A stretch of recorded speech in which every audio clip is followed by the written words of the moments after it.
I love the FNAF lore. 2 years ago, when the first movie came out, after I watched it, I went into this FNAF rabbit hole of just watching a bunch of lore videos and stuff like that. And I generally loved it.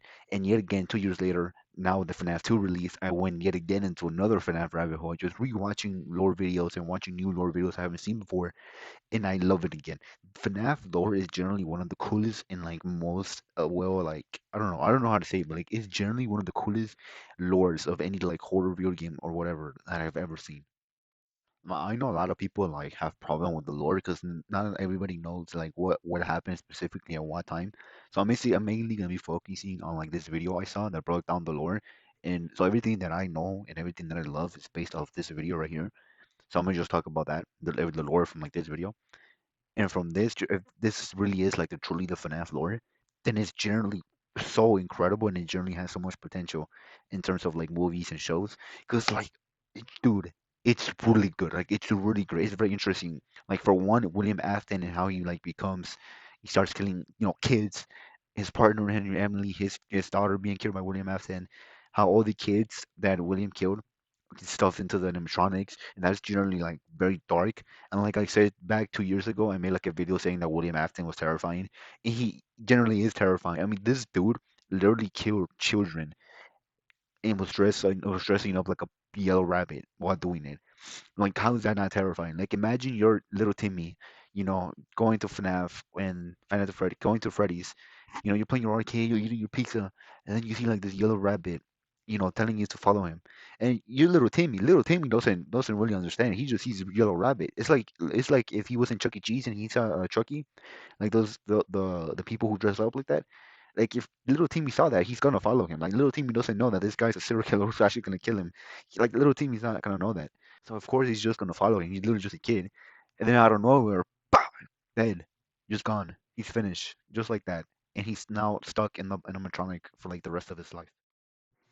And also like the beginning of how all of this basically started with William Afton's younger son being like being killed because his older brother put like a prank on him.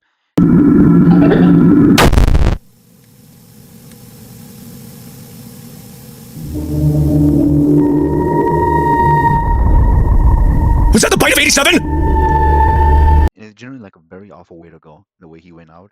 And then generally like it's just like this domino effect of after that everything just went to crap. This led to William killing Henry's daughter. This led to him then killing all the five children and like how many children he killed. And then this led to him being like stuck in the string trap suit. And then this led to the FNAF 3. Then it led to it burning down and all that stuff. And it's generally such a very cool like very interesting dark stories like this whole thing of like all of this started because all of this started because Michael pulled a prank on his brother. Had he not done that, none of this would have started. And the fact that all of this started just because of that, and how it's just like this domino effect of like it continues, how it's like this domino effect just because Michael pulled this prank on his brother, and it led to all these other terrible things. It's a very like very cool idea and also very dark, very, very, very dark. FNAF, the story of FNAF is generally like one of the darkest lores out there. I mean, think about it. It all starts because because an older brother basically killed his younger brother. This leads to Henry killing. This leads to William Afton killing the daughter of his partner, which then leads to him killing a bunch of children. That's pretty dark. I don't know. There's a lot of dead children right there, and I really, it's really dark. Like it's really really dark. And when William, no, in the video, it says how William Afton used like the metal skeleton of the animatronics of the dead children because he was trying to like figure out like resurrection or stuff something like that, the key to life. And he basically used the body of the animatronics of the children he killed who put them in there, like Freddy, Foxy. He used like their skeleton because he put the bodies of the children there and they were being possessed, and he used like the skeleton of that to try and make a new element or whatever. And that's generally like so dark of the fact of like this dude just killed these children. He puts their body in animatronics, they get possessed, and instead of just still like not even letting them rest or whatever, he still takes the skeleton and he burns it down to his own will, to his own for his own selfish desires. Like what an actual horrible person. Like this dude is generally terrible. I was under the impression that maybe it was the death of his child that made him go crazy, but I don't know. Maybe he's always been crazy. I think he might have always been crazy. Not gonna lie, I don't think he might have always been crazy. And how it all ends with who it all started with, Michael Afton. Oh, the whole story of Fnaf started because Michael Afton put a prank on his brother, and the end of Fnaf goes all the way to the Fnaf 3, where Michael finally burns down everything and burns down his father. And it's basically like the ending, I guess, of Fnaf. I'm not really sure. I think pretty sure it does continue with stuff like Sister Location or Have Wanted, but I think like the true ending is where Michael Afton burns down, the attraction and burns down William Afton while he's in there, and that's like the ending, I guess.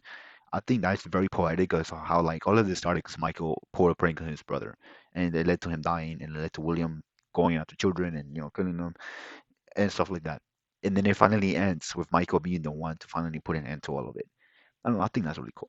But overall, yeah, FNAF lore, FNAF stories, stuff like that. It's really, really cool. It's kind of scary. I won't lie too, but it's generally one of the coolest lores that I think that it's out there. And I just don't think the movies are doing it justice, but that's just me. Hopefully the third movie is really good. But yeah, overall that's all I really want to talk about. So yeah, thank you for watching and God bless.